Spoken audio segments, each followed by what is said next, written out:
Bonsoir chers amis et bienvenue à cette rencontre consacrée ce soir à l'étude de l'élément air. Cet enseignement fait suite à deux rencontres précédentes qui portaient sur la terre et sur l'eau.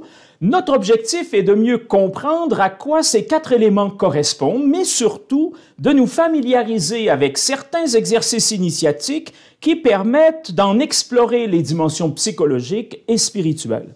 Ce soir, nous allons utiliser la même méthodologie que celle employée pour l'exploration des éléments précédents, c'est-à-dire que nous allons articuler notre rencontre en trois volets principaux. Dans un premier temps, nous allons nous interroger sur l'air et ses gardiens. Dans un second temps, nous allons aborder les enjeux psychospirituels associés à l'air. Et finalement, dans un troisième temps, nous allons évoquer très sommairement, très rapidement, les grades initiatiques en relation avec cet élément, puisque dans les écoles ésotériques, dans les écoles initiatiques, l'élément air correspond à tout un volet dans le processus de développement et d'éveil psychospirituel. La première question qui nous anime ce soir est certainement la suivante. Qu'est-ce que l'élément air? Et comme pour la terre ou pour l'eau, il ne s'agit évidemment pas uniquement de l'air au sens matériel du terme. Or, dans sa dimension symbolique et sacrée, l'air est essentiellement en lien avec une expérience de relation. Il s'agit même de l'espace de la relation, puisque l'air incarne à la fois la distance qui nous sépare d'un être ou d'une chose et le lieu qui nous permet d'entrer en relation avec cet être ou cette chose. Alors nous verrons que cela est vrai tant sur un plan horizontal que sur un plan vertical, c'est-à-dire entre les différents éléments qui composent le monde dans lequel nous sommes, mais aussi entre le ciel et la terre. Il y a donc différentes modalités d'expérimentation de cette expérience relationnelle dont l'air est en quelque sorte l'évocation la plus emblématique. D'ailleurs, en astrologie, par exemple, les signes d'air évoquent précisément les différentes dynamiques relationnelles et leur mode d'expression. Je reviendrai tout à l'heure brièvement sur cette chose, mais c'est pour vous donner une illustration du fait que ce type de relation dont l'air est une incarnation, varie selon différents éléments que nous aurons à explorer tout au cours de cette soirée. Alors, pour bien approcher cette réalité, je vous suggère dans un premier temps de nous intéresser au mot hébreu qui désigne l'élément air. Alors, chaque fois nous le faisons, ceux qui connaissent un peu nos enseignements, vous savez que nous nous référons souvent au mot hébreu qui désigne les différentes choses que nous étudions parce que l'hébreu est une langue sacrée et que grâce à la Kabbale, nous sommes en mesure d'explorer différentes facettes de ces mots hébraïques et donc d'y découvrir des enseignements extrêmement précieux sur la nature et la vocation des choses qui sont ainsi désignées. Or, en hébreu, le mot qui désigne l'air est essentiellement le mot « ruach ». Alors, ruach, c'est un mot qui a plusieurs significations, comme le montrent d'ailleurs ces différentes occurrences bibliques. Alors, j'en ai choisi quelques-unes pour vous illustrer un peu mon propos. Alors, le mot ruach, d'abord, il s'écrit resh, vav, chet. C'est un mot qui signifie le souffle d'abord, mais également l'esprit. Alors, je vous donne quelques exemples. D'ailleurs, on reviendra sur ces occurrences pour les illustrer au cours de notre rencontre de ce soir. Première occurrence qui me paraît intéressante, elle est tirée du livre de la Genèse, c'est au chapitre 1, c'est le verset 2, donc c'est tout au début du texte en question. La terre était informe et vide, il y avait des ténèbres à la surface de l'abîme et l'esprit, ruach, de Dieu se mouvait au-dessus des eaux. Donc ici, le mot ruach est traduit par l'Esprit de Dieu. D'autres traduiront par le souffle de Dieu ou le souffle d'Élohim, parce que le mot hébreu qui est ici traduit par le terme Dieu, c'est le mot Élohim. Un autre exemple, l'Esprit de Dieu reposera sur lui. Esprit de sagesse et d'intelligence, esprit de conseil et de force, esprit de science et de crainte de Dieu. C'est dans Isaïe, c'est au chapitre 11, c'est au verset 2. Alors encore une fois, le mot ruach va ici être traduit par le terme esprit.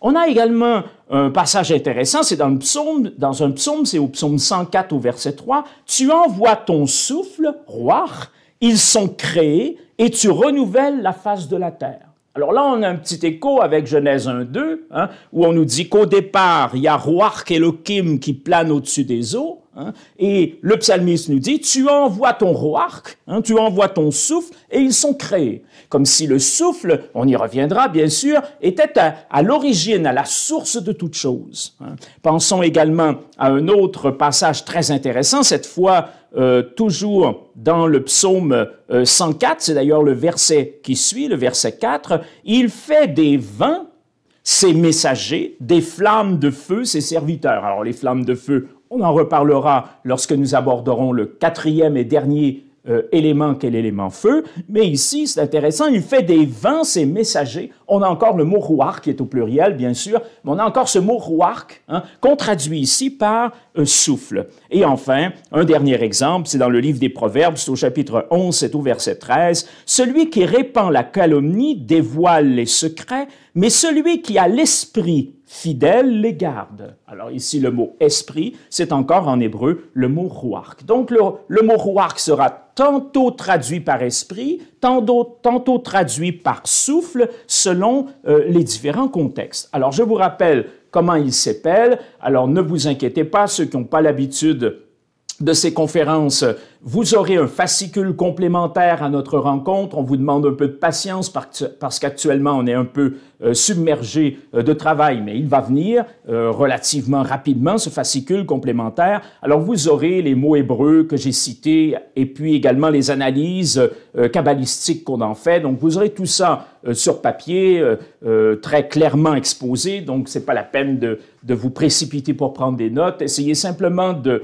vous laisser porter par cet univers de sens qui se déploie. Alors, je vous rappelle que le mot « ruach » s'écrit « resh vav ret hein, », et on retrouve ce même mot, « resh vav ret », qui peut aussi signifier sentir, flairer, percevoir une odeur.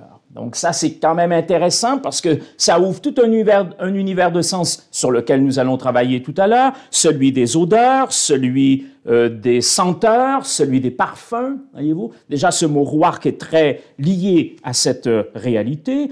On peut également phonétiser différemment ce mot, parce qu'en hébreu, il n'y a pas de voyelle, donc il est possible de phonétiser un même mot qui est essentiellement composé de consonnes avec des voyelles différentes. Ça lui donne parfois un sens différent. Alors, si je prends le mot « ruach » et je le phonétise « revach », resh vavet, c'est toujours le même mot, mais phonétisé différemment, ça désigne l'espace libre. Un certain passage biblique, par exemple, nous parle de ce révar qui est l'espace libre entre deux éléments qui se suivent, par exemple. Donc, l'espace libre dans le sens d'un intervalle. Alors, ça, c'est intéressant que ce mot « ruach », phonétisé différemment, ce mot qu'on traduit par souffle, par air, par esprit, eh bien, devienne aussi l'intervalle, l'espace libre entre deux choses. Alors que prononcer « rava », on a toujours le même mot, mais phonétisé différemment. Ce terme signifie ce qui est large, vaste, spacieux. On voit bien que l'air est lié à cet univers de sens de quelque chose qui est large, vaste et spacieux.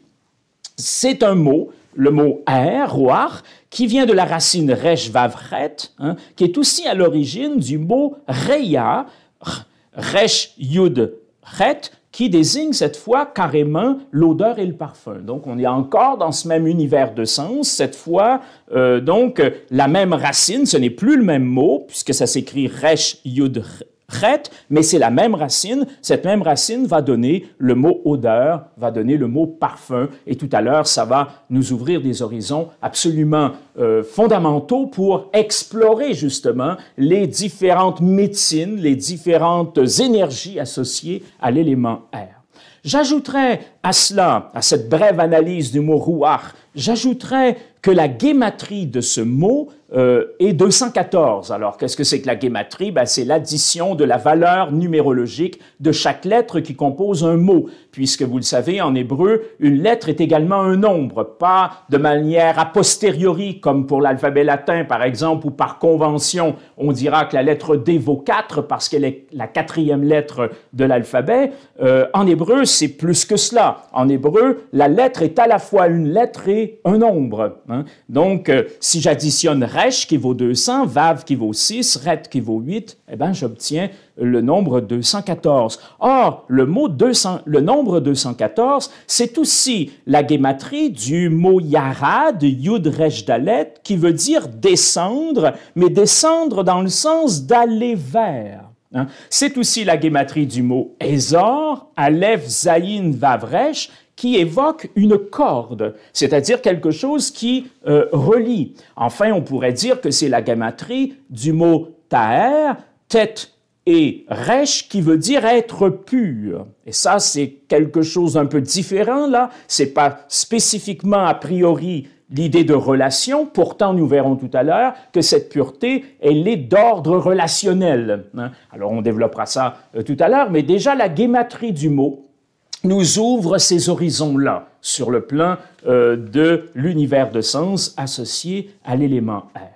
Alors, c'est tout ce que je vous dirai ce soir, parce qu'on a énormément de choses à voir ensemble au cours de cette soirée par rapport au nom hébreu qui désigne l'air. Mais retenez ça, gardez ça à l'esprit, ça nous permet vraiment d'explorer, je me répète une fois encore, un univers de sens bien particulier qui est associé à cet élément.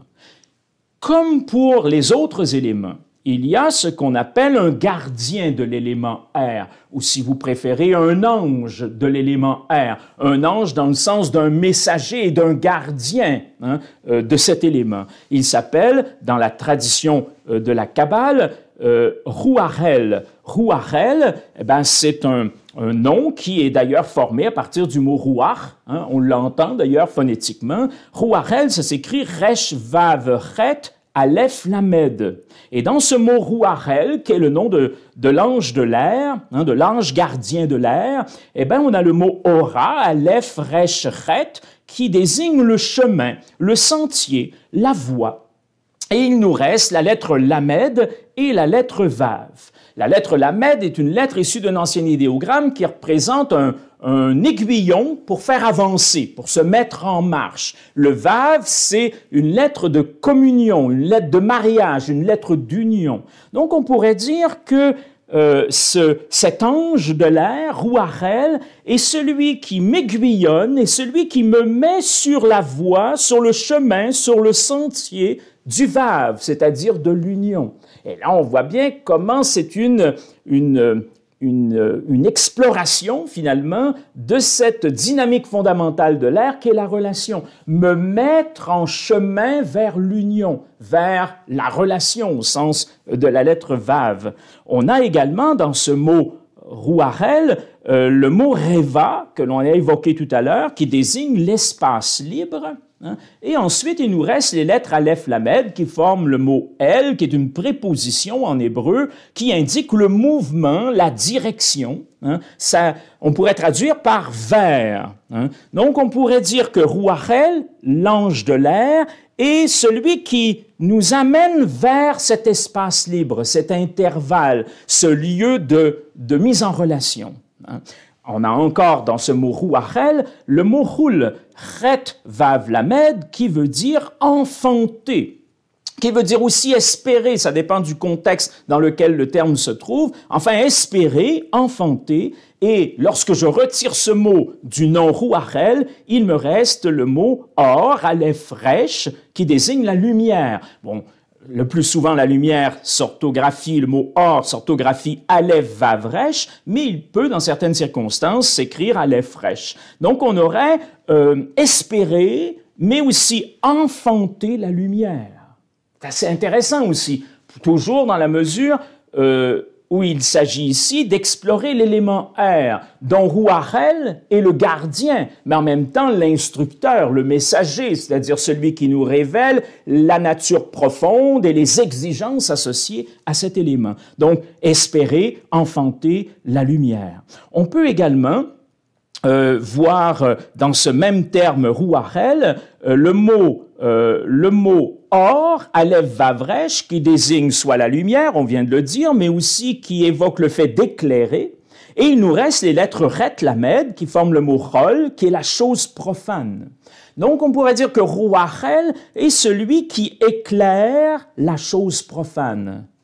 et qui l'illumine d'une certaine façon. Donc voilà quelques mots, quelques rébus que l'on peut retrouver dans le nom qui désigne le gardien de l'élément air dans la tradition kabbalistique. D'où cette prière que je me permets de vous lire rapidement, que vous retrouverez également dans le fascicule.